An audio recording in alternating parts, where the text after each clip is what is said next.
In the heart of a bustling city lived a teenage girl named Elira. She dreamed of becoming a world-class pianist.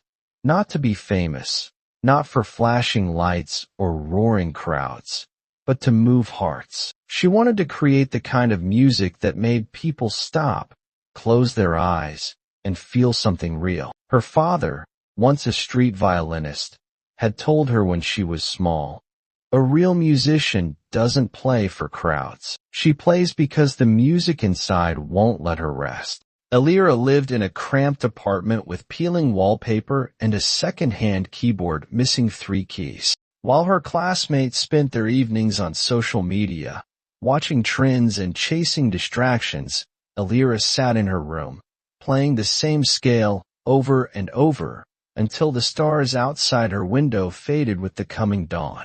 Sometimes her fingers cracked and bled. Sometimes she wept in frustration when a piece refused to come together. Sometimes she stared at her reflection in the keyboard's glossy frame and asked, "Why am I doing this?" She applied to every music academy she could find, all the prestigious names. She sent recordings, essays, letters. Most didn't reply. Others sent polite rejections. No formal training. Lacks the performance background. We regret to inform you. She was invisible, unknown, untrained, unimportant. One night, after her 15th rejection letter, she sat in silence, staring at her keyboard. Maybe they were right. Maybe she was wasting her time. But the next morning, she got up before sunrise, brushed her tangled hair back, and sat at her keyboard. She played, not because she had an audience, not because anyone believed in her, but because she had made a promise, a vow to her future self. The discipline held her steady when everything else shook. Then one rainy evening, her neighbor, a man in his 70s with shaky hands, knocked on her door. "I hear you play every morning," he said.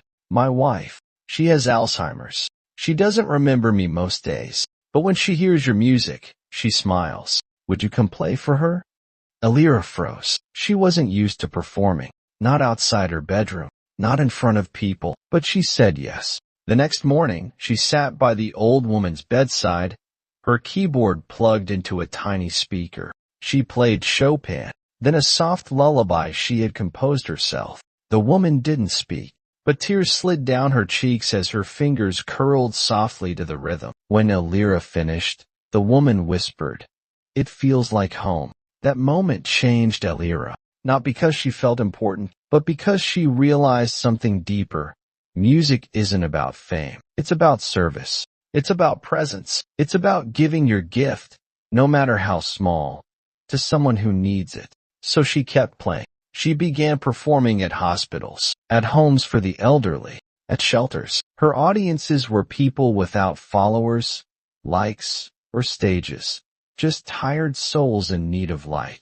And still, every morning, she practiced with the same intensity as if she were preparing for Carnegie Hall. She became obsessed not with success, but with excellence. She wanted to master her craft, not for recognition, but for integrity. Then one day, something unexpected happened. Someone recorded her performance at a children's hospital, where a little girl, hooked to tubes and machines, smiled and clapped weakly as Elira played. The video went viral, millions of views. Messages poured in. "You made me cry. This is real music. Who is this girl?"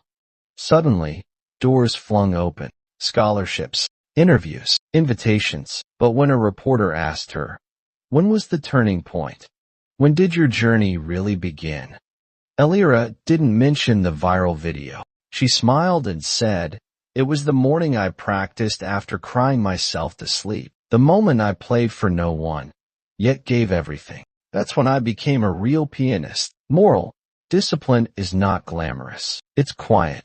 It lives in early mornings, empty rooms, and repeated failures. It's not about being seen. It's about showing up again and again, even when the applause is silence, even when the world says you're nothing special. Because true greatness doesn't explode. It builds, one note, one scale, one day at a time. So whatever your dream is, write the page, run the lap, Play the chord, even if no one's watching, especially if no one's watching. Because one day, when the world finally hears your music, you'll know the truth.